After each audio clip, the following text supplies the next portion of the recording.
Nah sebetulnya kalau kita bilang tanggung jawab anak itu dalam karakter, kalau kita ngomong ke kacamata firman, orang tua loh Pak. Ya. Didiklah anakmu untuk Ya. mengasihi Tuhan, untuk ini, untuk benar nggak? Action. Conversation is on. Halo Sobat Podcast semua, kita senang sekali kedatangan Ibu Ida Sianipar. Halo Ibu. Halo. Kita udah lama gak ketemu. Iya. Rata-rata saya sama tamu saya bilangnya gitu sih Bu, lama gak ketemu. Karena memang gak ketemu Bu. Betul. Biasanya kan kita mondar mandir di gereja, sekarang ya kondisi seperti ini kebanyakan ya kita membatasi aktivitas sih ya sebetulnya. Kesibukan apa Bu sekarang Bu? Kalau kita, karena saya di kampus ya, jadi memang kesibukannya tentu berkaitan dengan persiapan online ya. Kayak prosesnya, kalau kita kayak di Ciputra kan sebentar lagi akan orientasi mahasiswa. Oke. Nah kita kan juga lewat online tuh orientasi mahasiswa. Sama saya kan kebetulan mengajar mata kuliah agama. Oke. Nah jadi mesti disiapin, itunya sih sibuknya. Lebih rumit mana Bu? Nyiapin gitu yang di online atau dulu Bu waktu ngajar secara tatap muka gitu? Dua-dua tergantung sih ya, karena gini, kalau kita kayak saya kan selalu berpikir tiap kali semester selalu berpikir apa yang harus berbeda dengan semester sebelumnya. Itu kalau yang tatap muka? Waktu tatap muka. Dan bagi saya waktu kita online pun sama. Kan kita selalu berpikir ngajar itu jangan sampai anak yang semester sebelumnya dengan semester sekarang tahu pola kita tuh ya pasti begitu. Oh. Jadi sebenarnya saya nggak terlalu sampai ngerasa ada perbedaan yang terlalu Signifikan ya, gitu ya. signifikan sih antara offline dengan online. Bu, kalau dari kualitas gimana Bu? Kalau ya mau nggak mau kan karena pandemi gini kan kita mesti pemerintah udah memutuskan bahwa pendidikan ini harus secara daring gitu kan, secara online. Walaupun agak ada fleksibilitas sekarang kan, kalau zona hijau, kalau disetujui oleh semua kita bisa offline tapi dengan batasan-batasan tertentu gitu kan. Nah, Bu, dari sisi kualitas gimana Bu? Ada beda nggak Bu kira-kira? Saya bagi Pak ya, saya mencoba membagi dua fase. Satu Oke. fase Maret sampai Juni kemarin. Oke. Karena Maret menurut sampai saya Juni. itu adalah online yang banyak orang kaget.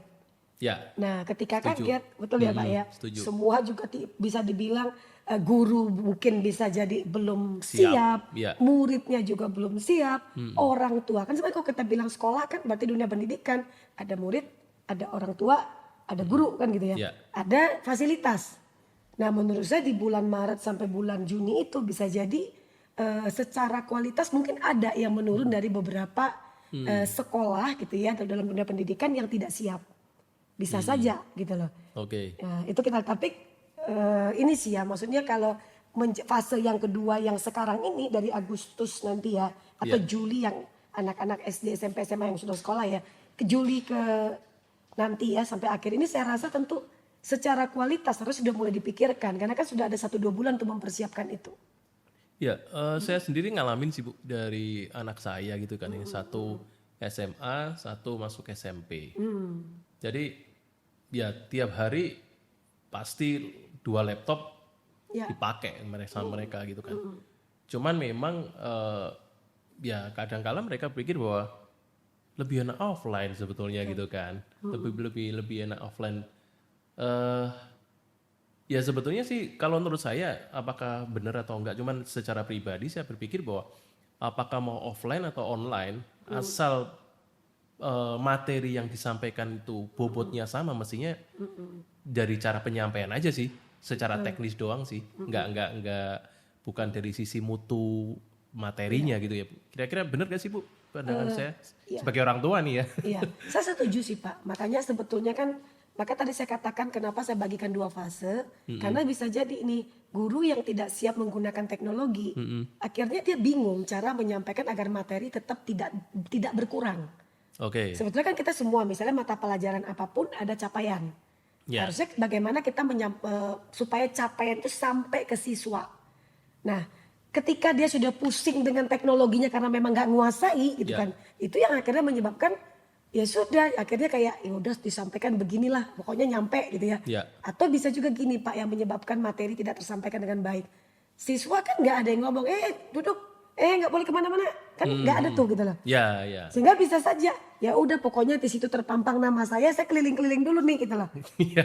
Nah jadi makanya sebenarnya ini kolaborasi itu mesti kuat sehingga capaian seluruh mata pelajaran itu sampai kepada siapa dari untuk anak-anak yang kita didik gitu loh. Makanya Bu, kalau di Zoom itu kan videonya harus dinyalain. Betul, betul. Kalau enggak, waktu gurunya ngomong, dia bisa ambil camilan, Betul. bisa sambil ngapain gitu-gitu kan. Nah, Bu, kadang yang bikin, ya ini satu hambatan sebetulnya. Tapi yang mau nggak mau kita juga nggak bisa protes. Kadang Bu, yang jadi masalah listrik mati. Ya. Lalu saya ingat awal-awal jaringan wifi itu sempat down semua. Sehingga nggak terdeliver semua ini. Yang pembelajaran itu mau nggak mau juga suatu hambatan sebetulnya. Ya saya pikir sih kalau itu kan dari sisi non teknis ya Bu ya bicaranya. Nah Bu, kalau misalnya dari sisi pengajar sendiri Bu, gimana Bu caranya kita untuk bisa meningkatkan kreativitas atau apa gitu? Karena saya sendiri di forum orang tua saya sering ngomong yang penting ini guru bisa kreatif penyampaiannya. Kira-kira menurut Bu Ida gimana Bu? Nah tadi makanya toh Pak saya bilang saya bagi dua fase tadi. Fase pertama karena kita memang belum siap, kita mungkin belum tiba-tiba nggak semua orang kan tiba-tiba ide kreatif A, B, C gitu ya. Tapi ketika ada jeda waktu harusnya sih Juli ke bawah ini ke seterusnya ini harusnya jauh lebih baik. Menurut saya memang seorang guru harus memikirkan. Nah tadi kita bilang misalnya kita kan kaget tiba-tiba listrik mati, tiba-tiba ini gitu ya. Kalau kami misalnya kami sudah siapkan apa? Semua materi sudah kami syuting terlebih dahulu. Jadi materi akan diberikan jauh sebelum anak itu ikut kelas kita. Bapak bisa kebayang saya misalnya pada waktu saya ngajar semua dengerin saya pakai Zoom. Bayangin itu semua mata kuliah misalnya begitu. Gimana nggak boring bagi siswa? Aduh gitu ya. Ketemunya cuma lihat gini misalnya. Nah betul. Terus muncul lagi misalnya saya sering tuh di line. Bu internetku mati. Oke bentar ya oke. Tapi nanti masuk lagi ya. Kan kita kasih tahu kayak gitu. Bentar lagi ngomong lagi ya. Itu sama lampu mati, internet mati. Itu jadi kalau kita bilang alasannya juga belum tentu bisa jadi benar. Nah sehingga kita akhirnya yang semester ke depan semua dosen atau semua pengajar harusnya mempersiapkan materi itu direkam dulu. Sehingga nanti kita mengupload sebenarnya kalau kami itu menggunakan Moodle gitu ya, menggunakan Moodle ada e-learningnya jadi semua anak bisa kan kalau sudah punya NIM bisa buka ini mereka masing-masing gitu ya Moodle mereka. Sehingga nanti mereka bisa lihat duluan, bisa nonton jadi tidak akan ada materi nggak tersampaikan. Oke, jadi materi itu terdeliver dulu. Betul. Setelah itu pada saat daring tinggal apa ya? Tinggal review gitu kah? Atau kalau saya pakai yang saya gunakan adalah lebih ke arah kita diskusi. Jadi misalnya oke nih ya, nih masalahnya begini, apakah di dalamnya ada games? Kadang-kadang kita bikin kan untuk bukti anak saya ini denger nggak ya? Dia sebenarnya sudah nonton duluan nggak ya? Nah saya biasanya bikin kayak apakah menggunakan Mentimeter, pertanyaan-pertanyaan yang ini atau menggunakan Google Form terserah. Masing-masing kita mungkin caranya berbeda-beda gitu ya. Nanti dari hasil itu kan saya bisa lihat bisa langsung tahu kan, oh ternyata nih yang salah banyak nih, berarti kan nggak nonton dong gitu loh. Nah sehingga saya harus sedikit menyimpulkan 5 menit kira-kira, jadi saya sudah siapkan dulu. Saya sudah ngisi 30 menit misalnya video, berarti saya mesti simpulkan dalam 5 menit misalnya materi 30 menit saya ini apa sih? Misal saya mengajar tentang konsep Tuhan. Nah berarti intinya saya lagi ngajarin apa gitu. Konsep Tuhan menurut agama A, agama B, agama C. Ini kan kurang lebih kita simpulkan, tapi saya akan jelaskan lagi. Kamu yang belum nonton, habis ini kamu harus lihat. Karena kalau enggak, kamu enggak nyambung ke pembelajaran berikutnya. Nah Bu, ini kan kadang ya, saya nggak tahu juga sih dari anak-anak yang lain gitu ya. Kelihatannya mereka bicara bahwa kalau online tuh lebih santai gitu loh. Bener gak sih Bu? Kelihatan dalam artian lebih santai itu kalau offline, kalau ditanya gurunya kan dia nggak bisa ngapa-ngapain. Betul. Langsung kan? Ya, betul. Kamu ditanya langsung jawab harusnya. Tapi kalau online itu sangat santai katanya Bu. Gini, salah satu makanya kita bilang tadi ngomong kreativitas guru atau pengajar ya Pak. Kalau saya kan gini, kita pada waktu kita pakai Zoom, pada waktu kita nge-share materi, maka kita cuma lihat 4 nama. Kan yang di atasnya saja kan. Jadi kita nggak bisa lihat 40 atau 50 anak kita. Yang saya lakukan adalah nih materi kan sudah tersampaikan kita ini share screen-nya saya stop. Sehingga saya akan lihat semua anak itu di layar saya. Dan saya akan Oke. panggil tetap. Jadi anak kelas saya sampai bilang gini, aduh jangan main-main di kelas Bu Ida. Waktu saya yang semesteran itu kebetulan saya ngajar Pancasila. Oh, gitu. Jadi lagi ngomong gini saya bilang, ayo sekarang misalnya Agus. Saya bisa tiba-tiba kayak gitu. Jadi saya lihat mana yang sudah kelihatan kepala tertunduk. Atau tiba-tiba layar itu tidak kayak nggak gerak itu loh Pak. Ya, Jadi ya, gambar ya. dia nggak Freeze. gampang ngapain. Ini pasti ini gambar, ini cuma gambar. Freeze. Jadi pintar dia. Jadi kadang-kadang anak itu pintar Pak. Dia pakai baju gambar dengan pakai baju waktu dia live itu atau sama kita dia sama. Sehingga Iya, kalau iya. kita nggak perhatikan, saya pikir kok mukanya gini terus? Wah ini pasti nih. Nah jadi saya biasanya kayak gitu saya panggil Agus, misalnya Ida, Adi. Iya, Sehingga iya. akhirnya dia kaget dan akhirnya mereka akan saling ngomong. Minggu depan pasti nggak berani. Gak ada yang pakai kacamata hitam Bu ya? Iya, jadi nggak ada yang pakai jasa. Jadi loh, tapi kan Pak gini, ketika dia misalnya memang meninggalkan sebentar, dia kan nggak akan tahu. Jadi ada Iya. anak yang bisa nanya, maksudnya gimana Bu pertanyaannya? Berarti lo nggak dengar gue ngomong. Nah, Nah, langsung gitu ya. Oke teman-teman kesepakatan, biasanya saya ngomong Pak di awal kelas, di awal tiap kali pembelajaran. Berarti kalau kamu tidak menjawab, berarti ada minus point. Berarti saya anggap kamu nih nggak memperhatikan dong gitu loh. Ya, Tapi kalau kamu bisa menjawab dengan maksimal, berarti ada poin.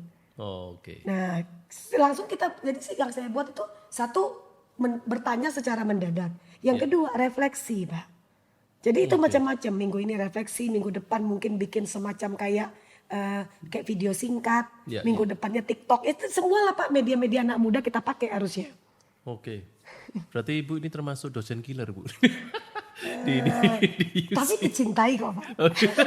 Tahunya kan di mana? Kan kita tahu dari hasil evaluasi satu. Oke. Yang kedua kan kalau mahasiswa bedanya dengan siswa Pak. Kan mereka milih Pak. Ya, ya, ya. Gitu sih. Ya. Tapi sekarang sih kayak guru-guru di SMA juga sekarang lebih apa ya, kalau bicara lebih update sih dari dengan aplikasi-aplikasi yang Iya, dipakai betul, sama betul. anak-anak itu kan. Nah, Ibu, ini kita tadi bicara mengenai pendidikan gitu ya, mengenai pendidikannya secara offline kah atau daring dan sebagainya. Kita masuk lagi Bu ke dalam suatu dari sisi siswanya gitu ya. Saya langsung to the point aja Bu. Gimana Bu? Apakah itu ada perubahan karakter nggak Bu antara saat sekolah ini tatap muka dengan online? Kalau menurut Ibu pengamatannya seperti apa Bu? Kalau saya ngelihat Pak ya, maksudnya memang kayak gitu kan sebenarnya perlu ada penelitian khusus kali ya. Karena kan kita mesti lihat, karena generasi kemarin kan generasi tengah-tengah online-nya. Kalau kita mau coba sebenarnya kita mesti langsung analisa dari Juli nih Ya. sampai nanti Desember gitu ya. Nah tapi sekarang misal kalau kita ngelihat orang nonton film video tentang motivasi bisa berubah nggak? Belum tentu juga. Tapi bisa berubah. Bisa kan? berubah. Jadi ibaratnya bisa dibilang ketika kita nonton sesuatu, ada orang yang akhirnya setelah nonton film bagaimana perjuangan seorang ibu, tiba-tiba akhirnya dia ngomong ke mamanya, mama saya cinta sama kamu. Satu kalimat yang gak pernah diomong. Ya, ya. Padahal cuma nonton nih gitu loh. Dalam berarti mau offline atau online, tergantung si pribadi si anak juga kan. Saya mau nggak ya, sekarang saya selalu mengatakan ke mahasiswa ya, Pak, pilihan kamu. Kamu pengen belajar dengan serius, kamu pengen anggap ini angin lalu, pilihan kamu dan itu akan jadi kerugian bagi kamu kalau kamu tidak serius. Nah, saya cuma melihatnya adalah, oh kita nonton film aja bisa mengubah kita kok. Oke. Berarti sebetulnya nggak ada. Yang membedakan kan gini sekarang. Dulu kita langsung anaknya, tepok. Ya. Nah gini, ayo kamu nggak Ya. boleh gitu kan. Sama kita ngomong harus jujur kalau kamu misalnya terlambat nih. Mahasiswa saya kalau misalnya mulai ngasih alasan Pak ya. Tadi itu habis dari sini ke sini dan panjang. Itu pasti sinetron. Bagi saya gini, kamu bohong. Ya. Nah salah satu nilai yang saya ajarkan kan kejujuran misalnya. Ya. Nah tapi ada anak nyampe, Bu saya terlambat. Kenapa kamu terlambat? Karena saya memang bangun terlambat. Bagi saya itu akan tetap saya absen. Anak yang banyak alasan saya nggak absen. Sebetulnya pada waktu mereka masuk Zoom kan bisa telat kan Pak. Ya. Nah pada waktu telat kan tetap perlakuan sama kan. Oke. Sebenarnya kan yang membedakan cuma kalau saya ngelihat gitu ya. Cuma ini tadinya langsung ketemu anaknya, sekarang tidak. Jadi sebetulnya perubahan karakter juga tetap bisa dilakukan walaupun itu online. Oke. Nah, Bu, itu kan kita bicara dalam artian bahwa gini Bu.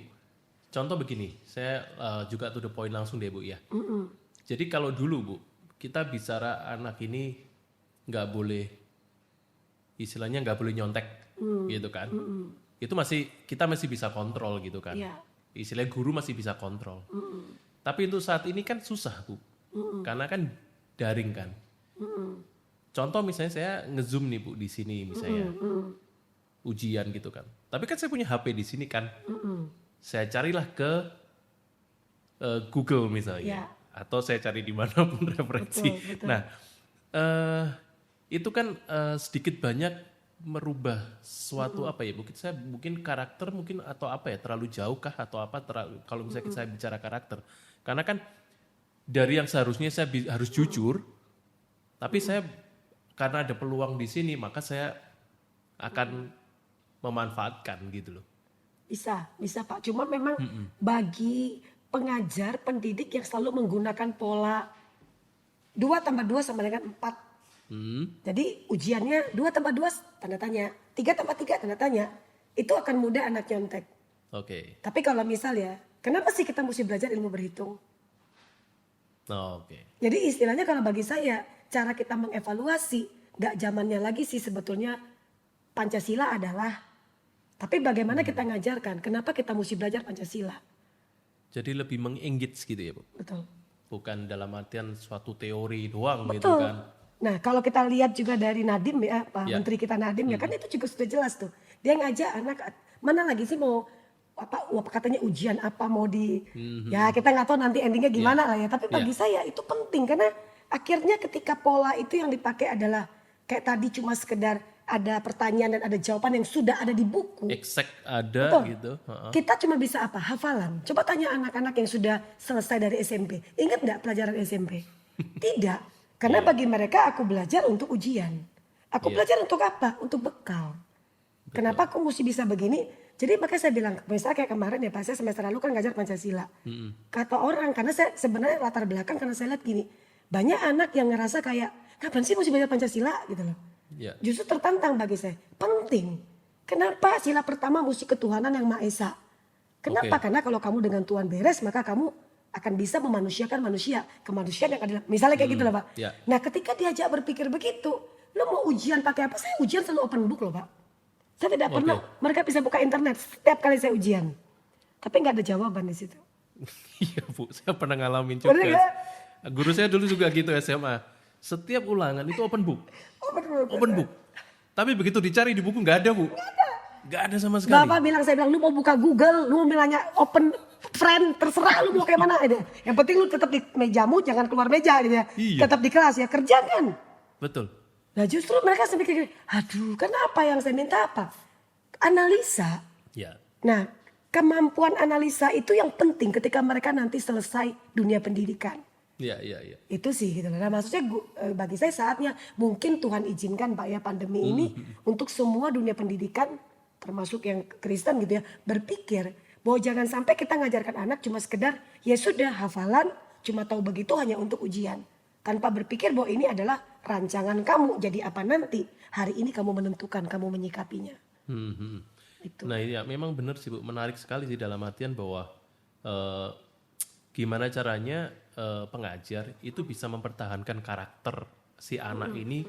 Kalau dulu kamu harus bertanggung jawab juga sekarang secara daring pun harus sama gitu kan. Betul. Nah Ibu, karakter atau nilai-nilai apa yang kira-kira yang harus ditanamkan saat ini Bu, kepada anak-anak kita ya? Ya tentu saja sesuai dengan dasar-dasar Kristiani gitu kan.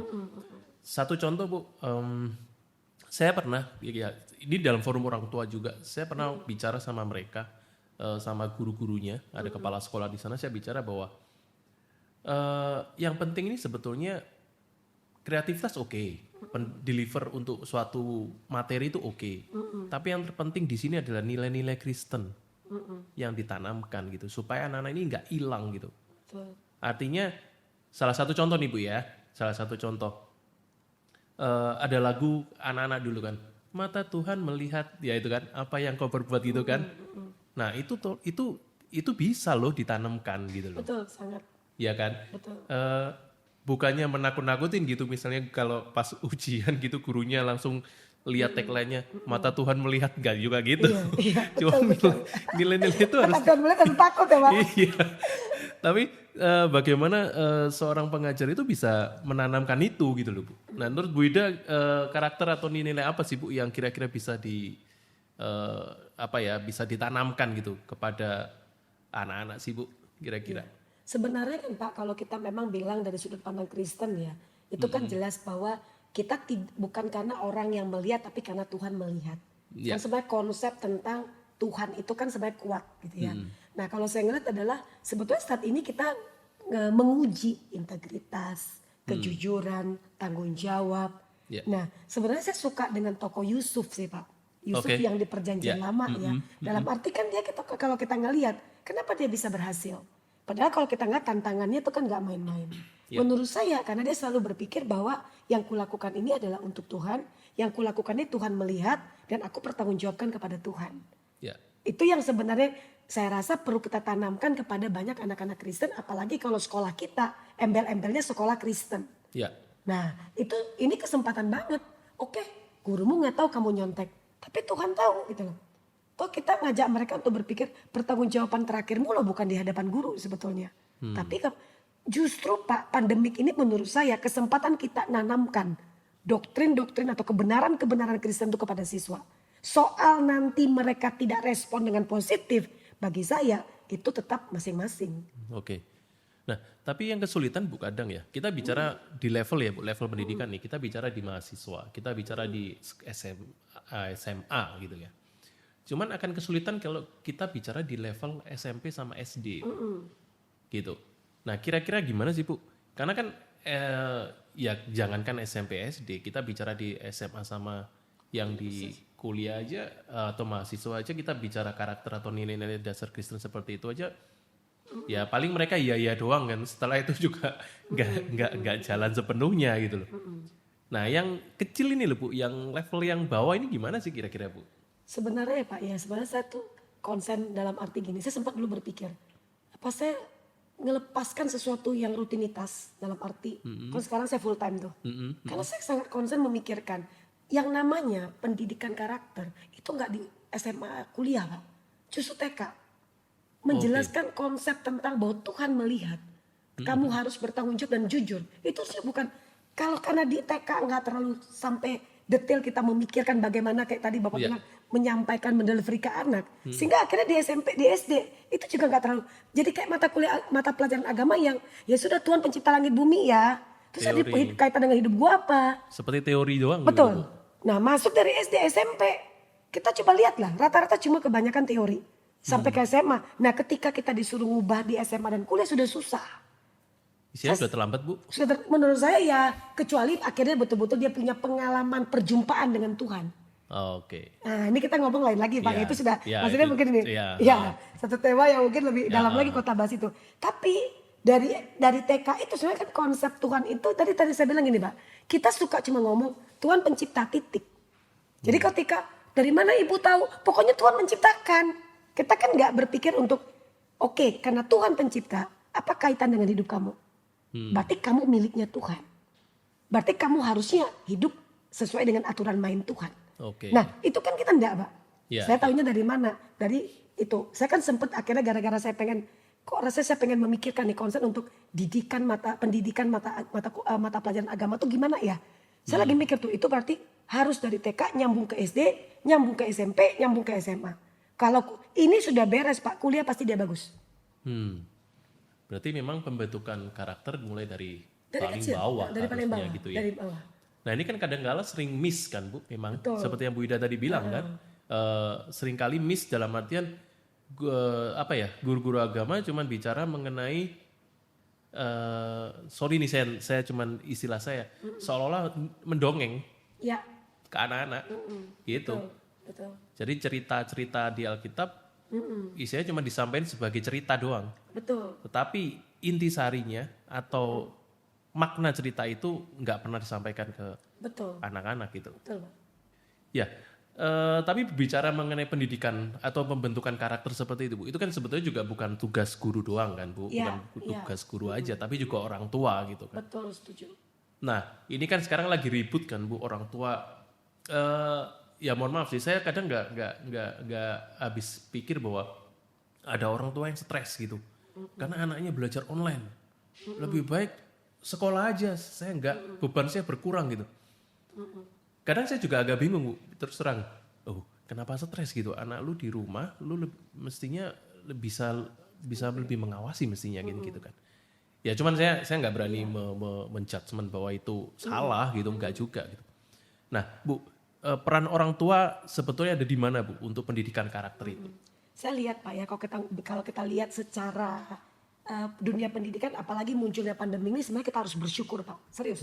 Karena sebetulnya ini adalah kesempatan melakukan pemulihan dalam banyak hal. Oke. Sebetulnya makanya tadi saya ngomong tadi sempat saya singgung tentang kolaborasi. Ya. Nggak bisa kolaborasi itu harus ada anak, ada orang tua, ada guru gitu kan. Itu paketan tuh, sama kurikulum. Ya. Itu kan satu paket. Nah sebetulnya kalau kita bilang tanggung jawab anak itu dalam karakter, kalau kita ngomong ke kacamata firman, orang tua loh Pak. Ya. Didiklah anakmu untuk mengasihi Tuhan, untuk ini, untuk benar nggak? Di awal itu. Di awal. Ya. Dalam kata lain, ketika anakmu rusak, jangan salahkan langsung sekolah sebetulnya. Kan kadang-kadang ada orang tua yang, ya untuk saya tidak pelayanan full time gereja Pak ya, di gereja tertentu ya.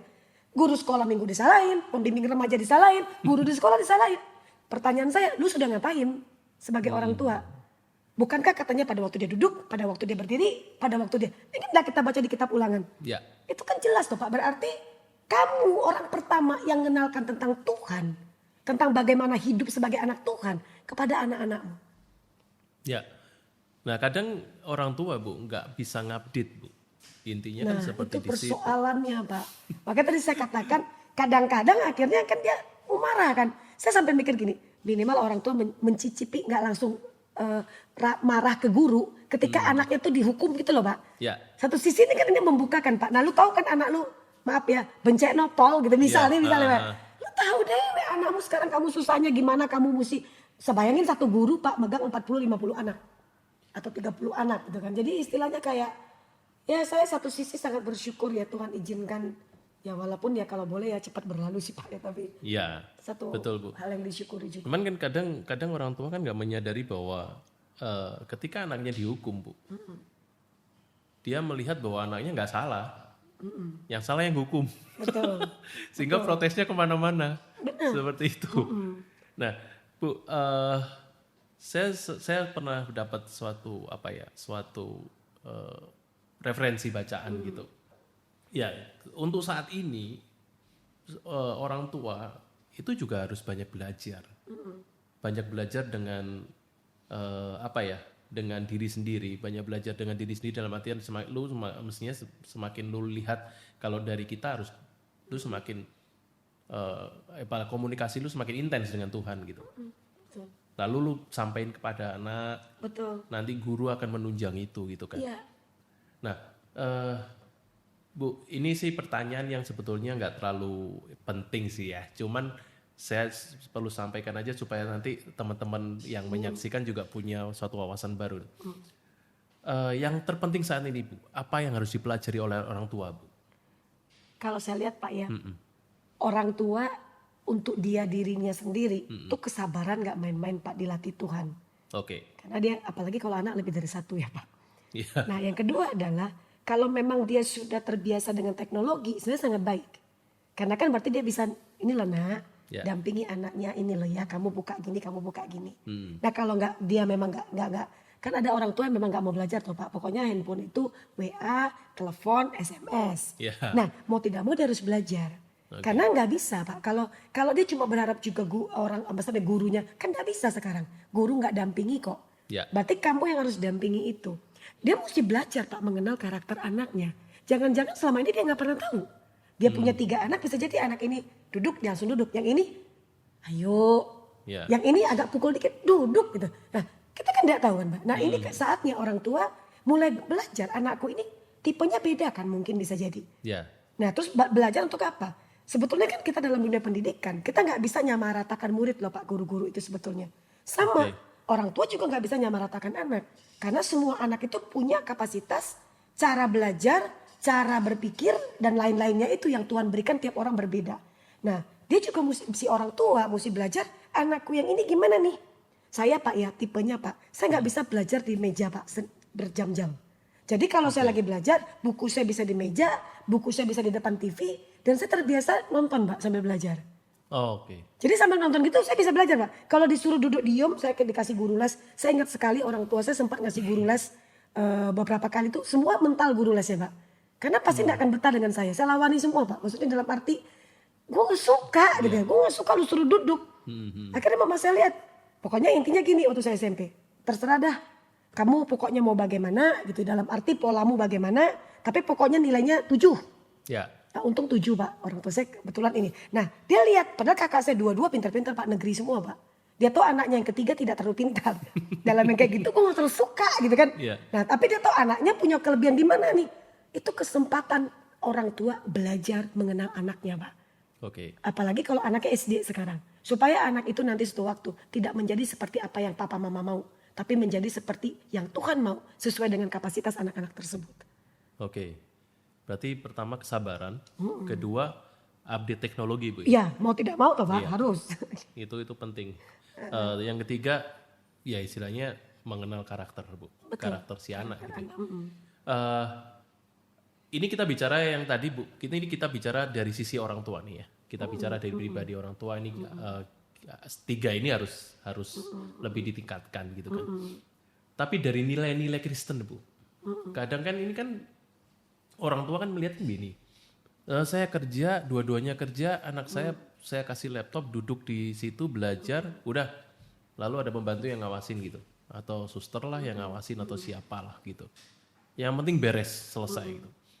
Nah, kalau yang seperti ini kan agak susah Bu. Betul. Kita bicaranya kan gitu kan. Nah Bu, kalau seperti itu gimana Bu ngatasinya ya? Kalau saya begini Pak, orang tua kan suka dua-dua kerja alasan demi anak. Ya. Persoalannya adalah apakah anak akan berpikir, saya terima kenyataan orang tua saya dua-dua kerja gak memperhatikan saya demi saya dan dia akhirnya bisa maksimal dengan itu. Atau anaknya bilang, saya gak butuh kok kamu dua-dua kerja, saya butuh satu orang yang tetap memperhatikan saya. Ini misalnya Pak ya, dari teriakan si anak tadi. Karena kan saya lebih banyak nih konseling remaja Pak. Oke. Jadi saya banyak nemukan, saya gak minta kok seperti yang dikasihnya. Karena orang tua suka kesibukan dan tidak memperhatikan kami, Bu Ida atau Kak Ida gitu ya. Kalau remaja kan kalau di gereja suka, termasuk orang gereja, orang Kristen loh Pak, jangan salah-salah itu. Data itu tidak saya hanya ambil dari orang-orang yang secara Di umum luar, gitu ya. Terus dia bilang, lah padahal kita gak butuh yang dia, katanya gini, kamu bisa ini, kamu bisa ganti handphone, kamu bisa. Saya gak butuh ganti handphone. Saya cuma pengen ketika ada sesuatu ada orang tua saya di situ. Oke. Nah menurut saya Pak, kalau dua-dua kerja, saya nggak tahu ya kalau kita bilang nanti satu nggak kerja, nanti dibilang lalu terus pendapatan kurang dari mana? Pasti ada pemikiran begitu. Ya. Tapi kan bisa misalnya dengan cara hitung-hitungan dulu lah ya, hitung-hitungan. Terus barangkali misalnya kayak waktunya itu loh Pak. Menurut saya oke, biasanya sih kan kalau suami yang ini ya istrinya mungkin yang lebih ya mengalah sedikit ya untuk kondisi anak-anak ke depan tuh Pak gitu misalnya gitu. Nah cuma beda lagi kan, gimana kalau penghasilan istri lebih besar kan, macam-macam pertanyaan saya waktu ditanya, saya sempat ditanya kok Pak yang gitu-gituan ya. Saya bilang ya sudah, tinggal apakah bisa tetap saling, kan kadang-kadang kalau yang istri bekerja si suami yang harus mengurangi bisa jadi tetap bisa saling menghargainya. Nah ini paketannya kan cerita ini bisa panjang toh Pak. Bu, betul. Gitu loh, jadi kita nggak bisa jawab misalnya kayak saya sekarang, tiap orang tua bisa kasus berbeda. Kalau saya secara pendidik saya akan bilang ngalah satu nemeni anak. Karena anak ini butuh nih, dia butuh nggak apa-apa. Aduh, aku sudah mulai bosan. Ada orang gitu loh. Nah, kok kita bilang pembantu, ya pembantu mana mikir lah. Yang penting dia duduk di situ, anaknya mau ngapain juga kan dia memang bukan tanggung jawab pembantu. Anak dikasih untuk kita, bukan untuk pembantu kok gitu loh. Nah, kenapa pembantu yang dikasih tanggung jawab kita. Kalau bagi saya pada waktu sudah istilah kan kita lihat lah Pak, banyak orang pengen punya anak. Tuhan nggak kasih sampai nangis, sampai berlutut, sampai berpuasa. Ketika dikasih tanggung jawab apa yang kita berikan untuk anak itu. Nah sekarang ini kesempatan satu orang harus mendampingi Pak. Kalau menurut saya apapun itu mendampingi. Kalau kita bilang nanti kalau nggak cukup, Tuhan aku nih pengen jadi seorang misalnya orang tua, ibu atau siapapun itu untuk menjadi pendamping anakku.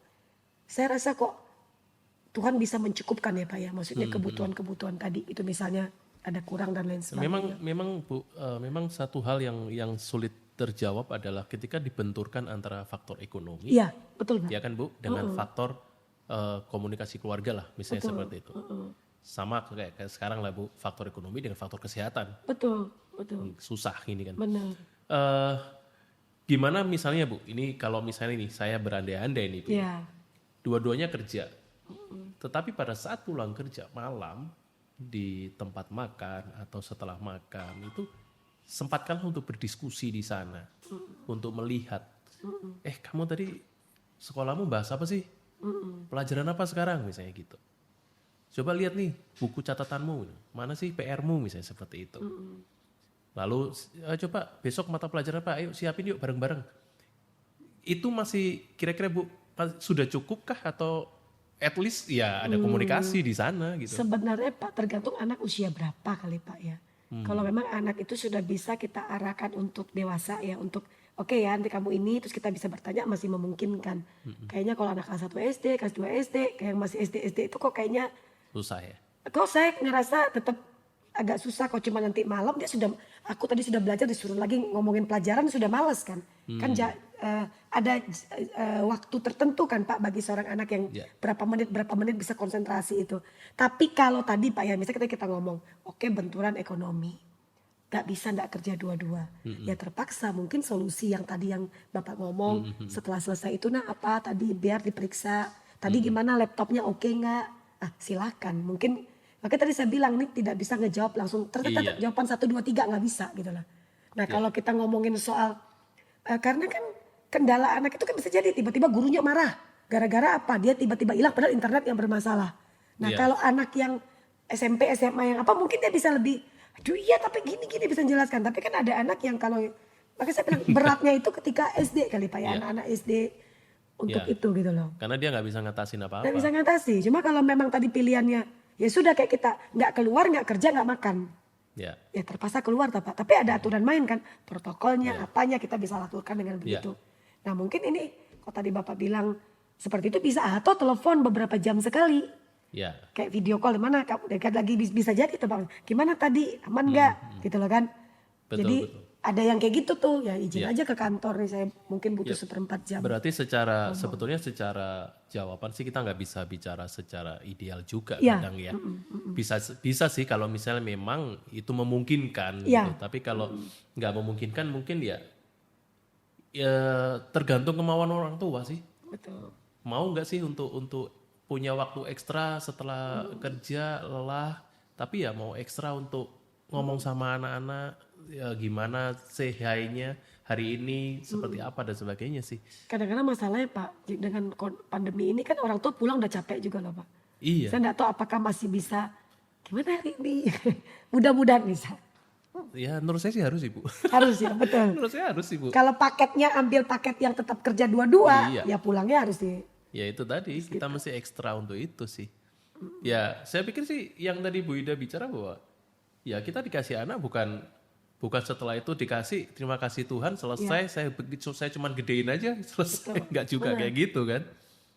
Yang saya lihat Pak ya Pak Teguh yang saya agak sering kali sekarang ini menjadi perhatian khususnya adalah banyak orang tua kan mengatasnamakan mencukupkan kebutuhan anak, menyenangkan mereka, fokus anak loh Pak semua. Jadi usaha yang pengen duitnya itu ditambah banyak sebenarnya kan bukan lagi untuk mencukupkan kebutuhan tapi sudah keinginan. Ya nggak salah sih, tiap orang kan juga punya keinginan untuk lebih, untuk tambah, untuk bertambah. Tapi akhirnya mengatasnamakan anak sesuatu yang kadang-kadang kalau kita mau dengar teriakan anak, apakah anak akan berkata thank you atau bilang aku nggak mau itu sebetulnya. Belum tentu itu. Belum tentu Pak. Ini kita lagi nggak ngebahas tentang soal yang kalau satu nggak kerja nggak cukup loh Pak ya. Lainnya kita bahas yang lain. Tapi ini kita bahas tentang kalau sebenarnya satu ada yang ngalah dan satu bisa berkorban sedikit waktunya masih bisa sebetulnya. Nah itu yang kita bahas gitu. Saya nemukan tuh ya ini untuk kamu itu kalimat yang ini cerita teriakan anak loh Pak maksudnya. Tapi anaknya langsung ngomong saya nggak mau itu Bu Ida. Saya nggak butuh kok. Saya ingat saya satu anak sampai nangis Pak bilang saya nggak butuh handphone baru. Saya nggak butuh Bu, saya cukup kok handphone 1 juta yang penting bisa ikut line-nya ke teman-teman karena di sekolah sekarang pakai grup-grupan. Kalau bikin tugas pakai grup, nggak perlu kok Bu, saya nggak perlu tuh yang mesti pakai iPhone, pakai apa. Walaupun sekarang dia kebetulan dikasih yang canggih-canggih semua. Saya nggak butuh itu Bu. Saya malah iri dengan teman saya yang diantar papa mamanya naik motor. Saya sampai pikir gini, waduh. Nah padahal orang tua dengan penuh perjuangan berkata ini untuk anakku. Nah itu yang saya rasa mungkin hikmat Tuhan kali Pak Teguh ya. Maksudnya kalau memang kamu pengen lebih berdoa Tuhan inikah. Saya rasa salah satu hal yang perlu kita terapkan sebagai orang Kristen saat ini. Minta hikmat Tuhan, apakah kami berdoa? Apakah memang kalau memang kami tidak bisa apa-apa Tuhan, Tuhan tahu kondisi kami. Ya sudah, kalau gitu Tuhan, aku nanti berikan aku kekuatan kesehatan ekstra untuk ngomong ke anakku setelah pulang kerja. Misalnya kayak gitu mungkin ya Tuhan akan memberi hikmat lah ya bagi kita. Ya. Nah Ibu, pertanyaan terakhir nih kita bukan pertanyaan penutup tapi pertanyaan terakhir nih ya dari saya nih. Bu, Ibu kan masih terima konseling kan? Untuk masa pandemi gini Bu, yang kasus yang paling banyak apa sih Bu? Sebetulnya kalau memang dari anak, kalau anak tuh memang cenderung Pak, karena kan kadang mereka udah jujur, kadang dapat kamu pasti bilang bukan sengaja bilang internet apa itu relasi dengan pengajar sih Pak, itu ada. Tapi dengan orang tua paling banyak Pak. Oh gitu ya. Dengan orang tua. Justru di pandemi ini Bu. Karena kan mereka kebanyakan tinggal sama orang tua jadinya berjam-jam. Ya. Saya sempat tanya berapa jam tuh misalnya kan kamu sama orang tuamu berapa? Iya berjam-jam Bu, tutup kok. Jadi rupanya ada yang sampai misalnya tokonya tutup. Kalau toko makanan kan kebanyakan tutup. Ya. Ada lagi yang mereka tour atau apa saya nggak tahu lah. Pokoknya itu betul-betul. Ya. Iya Pak, itu benar-benar sama sekali enggak kan. Ya. Nah tiap hari lihat ya ibaratnya kita tuh mau bantu juga bingung. Tapi kalau kita diam saja dimarahin dibilang kenapa kamu nggak ngebantu gitu lah. Terus jadi istilahnya ribut sama orang tua tuh lumayan sih. Iya. Kalau kita baca di media, ini yang saya nggak habis pikir kenapa kok terjadi kasus kekerasan anak meningkat gitu loh. Justru kan harusnya kalau anak bersama orang tua itu kan mestinya anaknya seneng gitu loh. Kenapa ini semacam apa ya, semacam ketakutan akhirnya gitu kan. Kalau orang tua di rumah, aku malah stres gitu kan. Seolah-olah seperti itu sih Bu. Nah ini apa yang salah sih Bu sebetulnya? Nah yang kita perlu saya rasa itu memang perlu ada penelitian khusus Pak ya. Maksud saya kita kan nggak tahu ketika dia anak ada bersama dengan orang tua, sikap orang tua kepada anak kan kita juga nggak tahu tuh. Oke. Nah kita juga lihat kadang-kadang ada orang tua yang kan yang tidak sabar dalam mengajar. Sehingga bisa mengucapkan kata-kata kasar, bisa ada perlakuan kasar, sangat memungkinkan kan Pak. Sehingga akhirnya anak hidup dalam kemarahan, jadi istilahnya jadi bisa akhirnya dia lakukan hal yang juga ngelawan gitu loh. Sama kayak misalnya kita kalau pas lagi sekolah itu loh Pak. Biasanya anak tertentu ketika dapat pendidik yang misalnya pakai keras, bisa jadi dia akan jadi lebih keras tuh Pak. Atau meresponi dengan cara yang tidak kita sangka gitu ya. Anak kecil kok bisa kayak gitu gitu loh. Nah saya membayangkan bahwa bisa saja ada banyak orang tua yang ya cara dia, tadi saya ngomong ada macam-macam anak. Jadi ada anak yang kamu mesti kerasin langsung tunduk. Ada anak semakin dikerasin semakin marah dan akhirnya melakukan hal yang tidak diharapkan mungkin gitu loh. Nah makanya satu hal yang perlu dipelajari orang tua itu kan bagaimana kamu mengenal karakter anakmu.